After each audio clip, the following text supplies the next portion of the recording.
Hello everyone, आज हम यहाँ पे 36 चेस्ट साइज का प्रिंसेस कट ब्लाउज़ बनाएंगे। ये हमारा मेन फैब्रिक रहेगा। इसमें मेजरमेंट 36 चेस्ट साइज है, लेंथ हमारी 14 इंच रहेगी, कमर 32 है, स्लीव की लंबाई हमारी 10 इंच रहेगी। सबसे पहले हम फैब्रिक का इस तरह से फोल्ड कर लेंगे। बैक साइड का भाग कटिंग करेंगे तो यहाँ पे सिंगल फोल्ड कर लेना है। दोनों भाग अलग अलग कटिंग करने वाले हैं। फ्रंट का अलग कटिंग रहेगा और बैक साइड का अलग कटिंग रहेगा। तो पहले हम बैक साइड से स्टार्ट करेंगे। फैब्रिक का टोटल लेंथ हमारा ले लेना है यहाँ से 14 + 1 इंच 15 पे। यहाँ पे चेस्ट साइज हमारी 36 है तो 1/4 लेना है, 9 इंच प्लस हमें मार्जिन का। इसके बाद शोल्डर हम लेंगे यहाँ पे 7.25 इंच का। बैक साइड में डिज़ाइन रहेगा जो मैंने थंबनेल में दिया है, वही वाला ब्लाउज़ बन रहा है। तो ऐसे नेक में किस तरह से लेना है शोल्डर, पूरा मेजरमेंट देखेंगे तो अच्छे से समझ में आ जाएगा। 7.25 इंच आर्म होल का लेंगे। 7.25 इंच बैक साइड का हमने शोल्डर लिया है और 7.25 इंच आर्म होल ले लिया है। यहाँ पे इसे इस तरह से ऊपर की तरफ मिला लेंगे। अभी हमें यहाँ पे चेस्ट साइज हमारा 36 है तो 1/4 रहेगा, 9 इंच। चौथे भाग पे 9 इंच पे निशान लगा के एक्स्ट्रा हमें मार्जिन के लिए ले लेना है 2.25 इंच।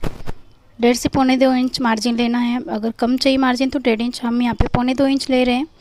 इस लाइन को इस तरह से मिला लेंगे। अभी हमें ये नोक जहाँ पे कॉर्नर हमारा बना है, यहाँ से हमें आर्म होल की गोलाई देने के लिए 1 इंच पे एक निशान लगाना है और इसे गोलाई में कर्व शेप दे देना है। ऐसे 1 इंच का राउंड देंगे। अगर आपके पास फ्रेंच कर्व है तो उससे लगाए, नहीं तो इस तरह से शेप लगा लीजिए। अभी हमें शोल्डर की तरफ नेक का विड्थ रखना है 2.5 इंच।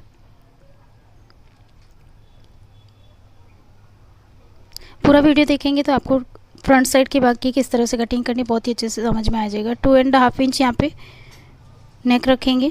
चौड़ाई में 2.5 इंच लेना है। 3 इंच हम यहाँ पे डीप रखेंगे। 3.5 इंच का मार्क करेंगे, 3.5 इंच। इस तरह से रखने के बाद में यहाँ पे एकदम स्ट्रेट वाला स्क्वायर ही बनेगा, फैला हुआ नहीं रहेगा। 3.5 पे निशान लगा के इस लाइन को मिला लेंगे। अभी यहाँ से इसे मिला लेना है नेक की तरफ। इसमें गोलाई का शेप देने के लिए हमें 0.25 इंच का एक पॉइंट लगाना है यहाँ पे और इस तरह राउंड शेप दे देना है। एवरीवन, यहाँ पे देखिए, अभी हमें बैक साइड में डिज़ाइन करनी है तो उससे पहले हमें यहाँ पे बेल्ट की कटिंग करनी रहेगी अलग से, क्योंकि हम बेल्ट की डिज़ाइन में पाइपिंग लगाने वाले हैं, फिर यहाँ पे नेक बनाएंगे। तो यहाँ से हमें टोटल लेंथ में हमने 1 इंच वैसे ही प्लस ले लिया है मार्जिन का, ताकि हमारा आगे कपड़ा कम नहीं पड़े। और अब हम यहाँ पे 2.5 इंच हमें पीछे का बेल्ट रेडी चाहिए। बेल्ट के डिज़ाइन में बना रहे तो यहाँ पे 3.25 इंच का एक निशान लगाएंगे, ताकि हमारा बन के तैयार होने के बाद में 2.5 इंच का बेल्ट बन जाए। 3.25 इंच का यहाँ पे भी निशान लगा लेंगे। इसके बाद में एक लाइन कर लेते हैं। इस भाग को अलग करेंगे कटिंग करके अलग करने से पहले हमें ऊपर के नेक की डिज़ाइन बना लेनी है। डिज़ाइन बनाने के लिए देखिए, यहाँ से हमें ये पूरा इंपॉर्टेंट चीज़ है पूरा। अभी हमें इस बेल्ट को छोड़ने के बाद में यहाँ से देखिए, ये मेजरमेंट बहुत ही इंपॉर्टेंट है। यहाँ से 3 इंच लेंगे। आप इस तरह का नेक बनाते हैं तो ये पूरा ध्यान से देखिए, इस तरह के नेक में किस तरह से यहाँ पे 6.5 इंच का निशान लगाएंगे। अभी हम यहाँ पे जहाँ पे 6.5 का लगाया है वहाँ से फिर से एक 3 इंच पे निशान लगाएंगे और इसे मिला लेंगे। इसके बाद में हमें ये वाली लाइन को मिला लेना है। बहुत ही सुंदर सा शेप आएगा इस तरह से बनाएंगे तो। दोनों तरफ 3-3 इंच और 6 इंच का लंबाई में है नेक, यहाँ पे डिज़ाइन रहेगी। तो अभी हमें यहाँ पे देखिए ये शेप देना है, तो हम यहाँ पे क्या करेंगे, जो ये लाइन करी है इसको मिडल में सेंटर में एक निशान लगा लेंगे। अगर आप बड़ा गला बना रहे हैं तो भी सेंटर में लगा लेना है। इस तरह से सेंटर में निशान लगा रहे हैं। यहाँ से हमें 2.25 इंच ले लेना है, 1.75 इंच, और इसे इस तरह से शेप में दे देना है। अब इस तरह शेप देंगे तो ऐसा एकदम सुंदर सा डिज़ाइन बनेगा। आराम से यहाँ से थोड़ा अगर नोक निकला है तो हल्का सा उसे कट कर लेना है, शेप मिला लेना है ऐसे। देखिए ये वाला नेक अभी आजकल बहुत ही ट्रेंड में चल रहा है। ये ज़्यादा कॉटन की साड़ी या फैंसी साड़ी सब में चल रहा है, मतलब ये कोई ऐसा नहीं है कि सिर्फ एक ही टाइप की साड़ी में चले।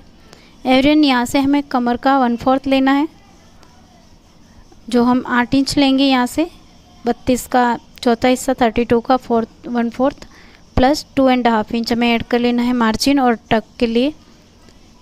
टोटल हमारा 8 इंच प्लस 2.5 इंच ले लेना है, मतलब 10.5 इंच हमारा कमर की तरफ से लेना है टोटल। अभी हमें इस तरह से आर्म होल की तरफ से मिला लेना है। यहाँ से मिलाने के बाद में ये वाला हमारा बैक साइड का पार्ट पूरा तैयार हो गया है। इसे कट करके हम पहले अलग कर लेते हैं, उसके बाद में हमें फ्रंट साइड की कटिंग करनी है। एवरीवन, आप मेरे चैनल पे नए हैं तो चैनल को प्लीज़ सब्सक्राइब ज़रूर करके रखें, ताकि आपको, मैं चाहती हूँ कि मेरी हर वीडियो की नोटिफिकेशन आपको मिले। इसके लिए आप बेल आइकन भी प्रेस कर दीजिए। मैं अभी वीडियो जो शेयर कर रही हूँ, मेरी पूरी 100% ये कोशिश है कि आपको बहुत अच्छे से समझ में आ सके, ऐसे वीडियो शेयर करूँ। तो एवरीवन, आपको मेरे वीडियो कैसे लगते हैं तो प्लीज़ कमेंट बॉक्स में प्यारा सा कमेंट करके ज़रूर बताएं कि आपको अच्छे से समझ में आ रहा है क्या, जो मैं समझाना चाहती हूँ वो आपको अच्छे से समझ में आ रहा है। और मेरे वीडियो आपको हेल्पफुल लग रहे हैं तो प्लीज़ लाइक ज़रूर करें और बेल आइकन प्रेस करके रखें, ताकि आपको हर नोटिफिकेशन मिल सके और आप मेरी वीडियो ज़रूर देख पाएँ। एवरीवन, देखिए अभी यहाँ से ये नेक कटिंग हो गया है, बेल्ट अलग से हो गया। इसका स्टिचिंग का वीडियो भी अपलोड कर रही हूँ, शेयर कर रही हूँ इसी के साथ में, तो आप कंटिन्यू देखते रहिए। अभी हमें फ्रंट साइड के भाग की कटिंग के लिए क्या करना है, पहले हमें पेपर पे कट कर लेना है। पेपर पे इसलिए कट कर लेना है कि क्योंकि यहाँ पे हमें, अगर पेपर पे कट कर लेंगे तो कम कपड़े में हमारा बन जाएगा। तो एवरीवन, यहाँ से हमें 16 इंच ले लेना है। पहले यहाँ पे 16 इंच पे मार्क कर लेंगे, ताकि हमारा फर्मा इसी के अंदर कटने वाला वो मेज़र रहेगा। 16 इंच पे एक निशान लगा के इसे एक लाइन बना लेंगे। अभी हमें ये जो भाग दिख रहा है हमारा लाइन के अंदर वाला, इसी में हमारा फ्रंट साइड का भाग कट होगा। शोल्डर की तरफ से हमें यहाँ पे 1/2 इंच कम कर लेना है और 6.25 इंच पे निशान लगा लेना है। मैंने बैक साइड के भाग में पौने 7 लगाया था, लेकिन फ्रंट का भाग हमारा डीप रहेगा। यहाँ से पौने 7 ही लगाना है आर्म होल की तरफ। सिर्फ हमें शोल्डर कम करना है 1/2 इंच।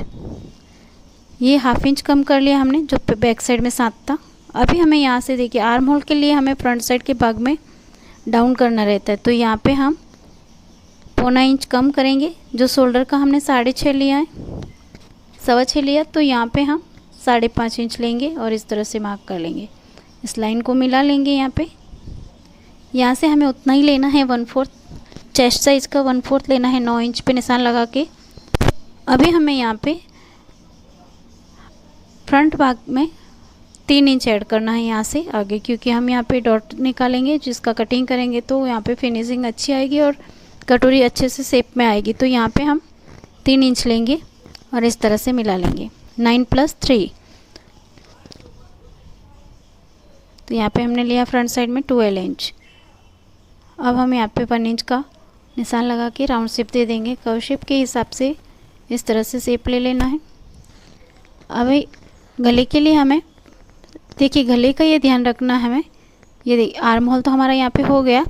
सबसे फर्स्ट बात हमें यहाँ पे ये ध्यान रखना है कि हम देखिए ऐसे लगाएंगे 2.5 इंच, तो हमारा यहाँ पे शोल्डर कम पड़ जाएगा। बैक साइड का शोल्डर हमने जो कट किया उसको मेज़र करके एक बार दिखा देती हूँ कि किस तरह से। यहाँ पे मैंने 1/2 इंच फ्रंट साइड में कम किया, तो इसे देखिए ये वाला भाग अपना सेम रहना चाहिए। उसके बाद में हमारा यहाँ पे 2.5 इंच बच रहा है, 2.25, तो हम यहाँ पे 2.25 इंच पे निशान लगाएंगे नेक का। ये नेक मैंने इसलिए कम किया है क्योंकि हमारा फ्रंट साइड का भाग डीप नेक रहने वाला है और बैक साइड में हमारा पैक है, तो यहाँ पे हमारा 7.5 इंच नेक रहेगा। उस हिसाब से हमें गले को थोड़ा आधा इंच कम कट करना है, ताकि वो गला फैल के भी, आगे वाला फैलेगा नहीं तो लूज जाएगा और अच्छे से फिनिशिंग फिटिंग नहीं बैठेगी। इसके लिए आधा इंच कम करके ये कटिंग करना है। अगर बैक साइड का हमने पूरा शोल्डर लिया है तो यहाँ से हमें देखिए 2.25 पे हमें 2.25 पे निशान लगाना है 2.25 इंच पे, और इसे इक्वली मिला लेना है। ये वाला डिज़ाइन किस तरह से बनाते हैं आप ध्यान से देखना, तो ये यहाँ पे शेप अच्छे से बनेगा। नहीं तो डिज़ाइन इस तरह से बनाते हैं तो कई बार रहता है कि गला बराबर अच्छे से फैला हुआ या खुला नहीं दिखता है और डिज़ाइन अच्छे से नहीं दिखती। ये वाली डिज़ाइन बना रहे हैं तो यहाँ पे पहले स्क्वायर इस तरह एक स्ट्रेट लाइन बना लेंगे और यहाँ पे टेप रखना है। देखिए जो हमारा यहाँ पे डीप नेक है वहाँ से इस तरह से टेप रख के हम यहाँ पे मिडल में सेंटर पॉइंट में एक निशान लगाएंगे। ये वाला हमारा यहाँ पे 1 इंच पार की तरफ जाएगा नेक, तो यहाँ पे निशान लगाने के बाद में हमें ये लाइन को इस तरह कर लेना है और यहाँ पे अभी हमारा गला इस नेक पे आएगा, इस पॉइंट पे आएगा इस तरह से और यहाँ पे मिलेगा। तो यहाँ पे इस तरह डिज़ाइन कर लेंगे। यहाँ से हम नेक बनाने के बाद में यहाँ से ऊपर की तरफ से हमें 10.25 इंच पे एक निशान लगाना है सेंटर पॉइंट का, जहाँ पे हमारा कटोरी का कटिंग होगा। तो यहाँ पे 10.25 पे निशान लगाएंगे। फ्रंट साइड से हमें यहाँ पे 3.6 का मतलब 3.5 से एक लाइन एक्स्ट्रा लगा लेना है। 3.6 का रहेगा। 36 चेस्ट साइज है तो यहाँ पे चेस्ट साइज का 10वां हिस्सा लगता है, तो यहाँ 10वां हिस्सा रख करके हम 3.6 पे निशान लगा के ऊपर की तरफ मिला लेंगे। ये लाइन थोड़ा 10 इंच जो निशान लगाया उससे थोड़ा ऊपर रहे 2 इंच। अभी हमें इसे आर्म होल की तरफ कटोरी का शेप दे देना है इस तरह से। ये देखिए यहाँ पे इस तरह से ड्रॉ करने के बाद अब हम यहाँ पे टक पॉइंट का निशान लगाएंगे जो हमारा कमर की तरफ 2 इंच रहेगा, अंदर की तरफ हम 1/2 इंच का लगाएंगे। टोटल हमारा 2.5 इंच का टक रहेगा और इसे ऊपर की तरफ मिला लेंगे। यहाँ से इसे कटोरी का शेप दे देना है। तो कटोरी का शेप देने के लिए यहाँ पे इस तरह से शेप कर लें। अगर आपको ये शेप किस तरह से लगाना समझ में नहीं आता है तो मेरे चैनल को सब्सक्राइब करके आप पूरा डिटेल में वीडियो दिया हुआ है, वहाँ पे जाके देख सकते हैं। एवरीवन, यहाँ पे हमें कमर की तरफ, कमर हमारी 32 है तो कमर का 1/4 प्लस हमें 5 इंच ऐड कर लेना है। 5 इंच क्यों है, इसका एक कारण है क्योंकि हमारे ये टक पॉइंट का जो निशान लगाया है वो 2.5 इंच हमारे यहाँ पे कम हो जाएगा, कट हो जाएगा, तो हमारा बच के तैयार मार्जिन 1.5 इंच बचेगा। तो यहाँ पे 5 इंच एक्स्ट्रा करके ऊपर से मिला लेंगे। अभी ये जो आर्म होल का इस तरह से कटोरी का शेप दिया है, यहाँ से हमें 1.25 इंच छाँट के अलग कर लेना है। तो 1.25 इंच इस तरह से निशान कर लेना है। ये वाला कपड़ा हमारा कट हो जाएगा और यहाँ पे कटोरी का शेप गोल बैठेगा और अभी यहाँ फूलन नहीं आएगा। तो ये वाला भाग हमें 1.25 इंच एक्स्ट्रा अलग निकाल लेना है। ये वाला जो निशान कर रही हूँ मैं, डार्क कर रही हूँ, ये वाला हमारा भाग कट होके अलग हो जाएगा। इसी तरह से पे कटिंग कर लेंगे। अभी हमारा ये फॉर्मा तैयार है, फिर हम फैब्रिक पे कटिंग करते हैं। पहले हम स्लीव की कटिंग करेंगे। तो स्लीव के लिए हम फैब्रिक को इस तरह से फोल्ड कर लेंगे। पहले सिंगल फोल्ड करेंगे, यहाँ से हमारा टोटली 19 इंच रहना चाहिए डबल फोल्ड में। फिर इस तरह से फिर एक बार फिर से फोल्ड कर लेंगे। दोनों मिला के हमारा लगभग 8.5 इंच तक होना चाहिए, तो ये हमारा आर्म स्लीव हो बराबर परफेक्ट बैठेगा। अभी लंबाई में हमें 10 इंच प्लस 1 इंच ले लेना है मार्जिन का। 10 इंच हमें लंबाई में सिली हुई चाहिए, तो 1 इंच बढ़ा के हम 11 इंच पे निशान लगाएंगे। 11 इंच की लंबाई हमारा बन के तैयार 10 इंच पे हो जाएगा। इसी तरह से यहाँ पे भी हम एक मार्क कर देंगे। अभी हम यहाँ पे एक लाइन कर लेते हैं ताकि अंदर की तरफ हमें कटिंग करना है। तो यहाँ पे एवरीवन, आर्म होल के लिए हमें 3.5 इंच ले लेना है, गहराई देनी है आर्म होल की 3.5 इंच पे, और यहाँ से 1.5 इंच सीधा लाइन कर लेना है। अभी ये जो सीधा लाइन 1.5 इंच की है वहाँ से ऊपर की तरफ मिला लेंगे जितना हमने स्लीव का लंबाई लिया है वहाँ पे, और इस तरह से शेप दे देंगे। ये शेप हमारा मेज़रमेंट देखिए इस तरह से ही रहता है, जैसा शेप है उसी हिसाब से लगाना रहता है। यहाँ पे ज़्यादा मेज़रमेंट की ज़रूरत नहीं है, देख के ही बन जाता है। तो अंदर की तरफ लेप के आकार का इस तरह से शेप दे देना है। अभी हमें 11 इंच फिटिंग है तो 11 का आधा करना है 5.5 इंच पे, और 1.25 का मार्जिन देना है और इस तरह से लाइन कर लेना है। ये वाला मार्जिन हम पूरे ब्लाउज में दिए उसी हिसाब से देना है, उतना ही देना। अगर 1.5 इंच दिया है तो 1.5 इंच ही देना है। यहाँ पे स्लीव की कटिंग कर लेंगे, मार्क किया वहाँ पे। उसके बाद में हमें कटिंग करते हुए ध्यान रखना है कि फ्रंट साइड का और बैक साइड का भाग अलग अलग कटिंग होता है। तो फ्रंट साइड में 2 भाग पकड़ के जो 2 फैब्रिक है मतलब 1 लेयर 2 लेयर, तो यहाँ पे फ्रंट साइड का ही आया, बैक साइड में डीप नहीं रहता है, तो ये ध्यान रख के कटिंग कर लेना अलग। अभी हम इसके बाद में आगे की सिलाई करेंगे।